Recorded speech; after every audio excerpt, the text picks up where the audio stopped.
Mi padre siempre dijo que en este mundo solo existen los lobos y las ovejas, y que yo, por tener buen corazón, estaba destinado a ser esquilado. Pero lo que ese viejo arrogante nunca sospechó es que el amor de mi vida, la mujer que él mismo me ayudó a conquistar, era en realidad el arma que él planeaba usar para destruirme. Me llamo Marcos, y durante años viví bajo la sombra de don Silvestre, un hombre que no construyó una empresa, sino un imperio de miedo donde sus hijos éramos simples peones. Me casé con Beatriz hace 5 años. Ella era todo lo que yo no era, audaz, brillante y con una ambición que me quemaba las manos. Mi padre la adoraba. Siempre decía que ella tenía la sangre fría de lo silvestre y que yo debería aprender de ella. Yo me sentía el hombre más afortunado del mundo. Tenía a la mujer perfecta y, finalmente, parecía que mi padre me respetaba. Pero la respetabilidad en mi familia tiene un precio que se paga en la cama y se firma con traición. Todo empezó a desmoronarse hace 6 meses, cuando mi padre anunció que se retiraba y que dejaría la presidencia del holding a quien demostrara mayor lealtad. Yo me desviví trabajando 16 horas al día, descuidando mi casa, descuidando a Beatriz, pensando que ese era el sacrificio necesario. Pero empecé a notar cambios. Beatriz, que siempre fue activa en la alcoba, empezó a rechazarme. Decía que estaba cansada, que el estrés de apoyarme la estaba agotando. Sin embargo, cada vez que yo llegaba tarde de la oficina, encontraba en nuestra habitación un olor que conocía demasiado bien, el aroma del tabaco caro que mi padre importa exclusivamente de Cuba. Al principio me llamé a mí mismo paranoico. ¿Cómo iba mi propio padre a traicionarme con mi esposa? Pero la duda es como un parásito que te devora por dentro. Una tarde, instalé una cámara oculta en la cabaña que tenemos en el jardín, un lugar que Beatriz usaba supuestamente para sus clases de yoga. Lo que vi esa misma noche en la pantalla de mi teléfono me destruyó la existencia. No solo vi a Beatriz y a mi padre en una situación que me revolvió el estómago. Los escuché.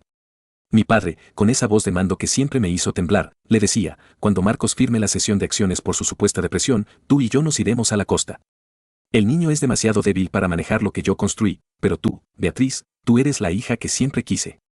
Ella se reía, una risa que sonaba a cristales rotos, y le respondía que ya no aguantaba más fingir que me amaba, que mi timidez le daba asco y que solo esperaba el momento de verlo en la ruina. Me quedé en mi oficina, a oscuras, sintiendo que el aire se me escapaba de los pulmones. Mi padre me estaba robando a mi mujer, pero peor aún, mi mujer me estaba robando el alma. Pero entonces, algo cambió en el video. Beatriz se levantó para servirle una copa de vino a mi padre. La vi sacar un pequeño frasco del interior de su sujetador y verter 3 gotas transparentes en la bebida. Mi padre bebió con gusto, sin sospechar que su loba favorita estaba cazando por cuenta propia. Ahí lo entendí todo. Beatriz no estaba con mi padre por amor, ni siquiera por lealtad. Ella estaba jugando a 2 bandas. Quería que yo le cediera las acciones a él para que, una vez que él muriera por ese veneno silencioso, ella heredara todo como su viuda legal, porque descubrí, tras investigar sus papeles privados, que se habían casado en secreto en un viaje a Las Vegas hace un mes, alegando que ella se había divorciado de mí legalmente usando documentos falsificados que yo nunca vi. El dolor se transformó en una claridad fría y letal. No iba a enfrentarlos con gritos. Iba a dejar que los lobos se devoraran entre ellos. Durante las siguientes semanas, fingí que mi salud mental se deterioraba. Dejé de afeitarme, lloraba frente a Beatriz y le decía que no podía más con la presión.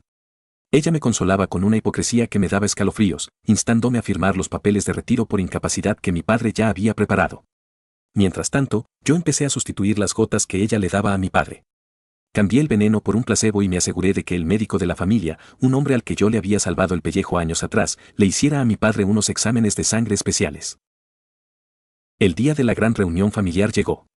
Estábamos en el despacho de don Silvestre. Mi padre lucía triunfante, sentado en su trono de cuero.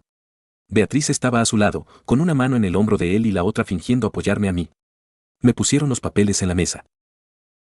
Firma, hijo, dijo mi padre con un desprecio apenas oculto. Ve a descansar. Beatriz se encargará de cuidarte y de cuidar el imperio. Tomé la pluma, pero en lugar de firmar, saqué una carpeta diferente.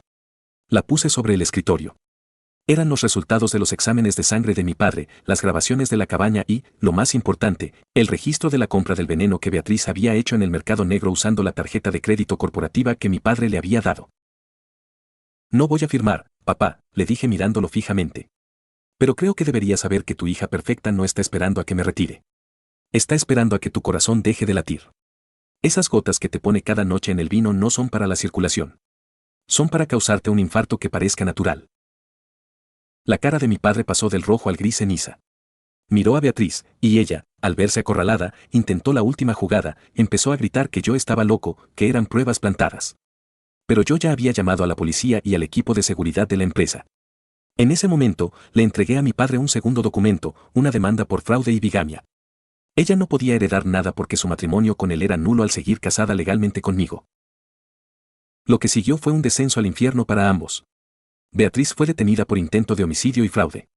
Mi padre, golpeado por la traición de la única persona en la que confiaba y por la humillación de haber sido burlado por su hijo débil, sufrió un derrame cerebral real esa misma noche.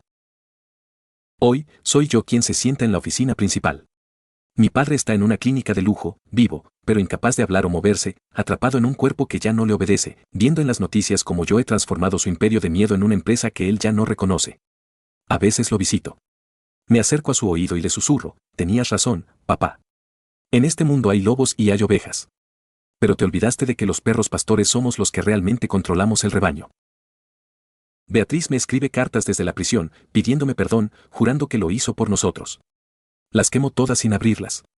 El fuego de esas cartas es lo único que me queda del amor que alguna vez sentí. La soledad en la cima es fría, pero es mucho mejor que el calor de una cama compartida con el enemigo. Aprendí que la traición más dolorosa no es la que viene de frente, sino la que se cocina a fuego lento en los besos de quien te dice que te ama mientras te prepara la tumba. Mi padre me robó a mi esposa y yo le quité su vida-bajo.